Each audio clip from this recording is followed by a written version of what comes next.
നമസ്കാരം. തിരുവനന്തപുരം ജില്ലയിലെ പനച്ചമൂട്ടിൽ കാണാതായ സ്ത്രീയെ അയൽവാസി കൊന്ന് കുഴിച്ചിട്ടതാണ് എന്ന് തെളിഞ്ഞു. പ്രിയംവദ എന്ന സ്ത്രീയാണ് മരിച്ചത്. ഇവരുടെ അയൽവാസിയായ വിനോദിനെ ഇതേ തുടർന്ന് പോലീസ് കസ്റ്റഡിയിലെടുത്തിരുന്നു. ഇയാൾ പിന്നീട് കുറ്റം സമ്മതിക്കുകയായിരുന്നു. എന്താണ് കൊലയ്ക്ക് പിന്നിലുള്ള കാരണം എന്നുള്ളതിനെ സംബന്ധിച്ച വിവരങ്ങളൊന്നും തന്നെ ഇപ്പോൾ ലഭ്യമായിട്ടില്ല. പ്രിയംവദ ഒറ്റയ്ക്കാണ് ഈ വീട്ടിൽ കഴിഞ്ഞിരുന്നത്.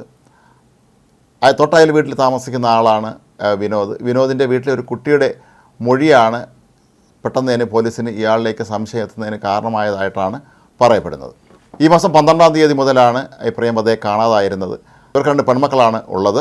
പ്രിയംവദയെ കാണാനില്ലാതായതോടുകൂടി ഇക്കാര്യത്തിൽ ദുരൂഹതയുണ്ട് എന്ന് ചൂണ്ടിക്കാട്ടി ഇവരുടെ അയൽവാസിയായ ഒരു സ്ത്രീയാണ് അധികൃതരെ സമീപിച്ചിരുന്നത്. ഇതിനെ തുടർന്ന് നടത്തിയ അന്വേഷണത്തിലാണ് അയൽവാസിയായ വിനോദിലേക്ക് അന്വേഷണം ചെന്നെത്തിയതും ഇയാളെ വിശദമായ ചോദ്യം ചെയ്യൽ വിധേയനാക്കിയപ്പോഴാണ് ഇയാൾ തന്നെയാണ് ഈ കൊലപാതകം നടത്തിയത് എന്ന കുറ്റം സമ്മതിച്ചത്. വീടിൻ്റെ പുറകിൽ പ്രിയംവദയുടെ മൃതദേഹം കുഴിച്ചിട്ടിരിക്കുന്നു എന്നാണ് ഇയാൾ പോലീസിനോട് ഇപ്പോൾ വെളിപ്പെടുത്തിയിരിക്കുന്നത്.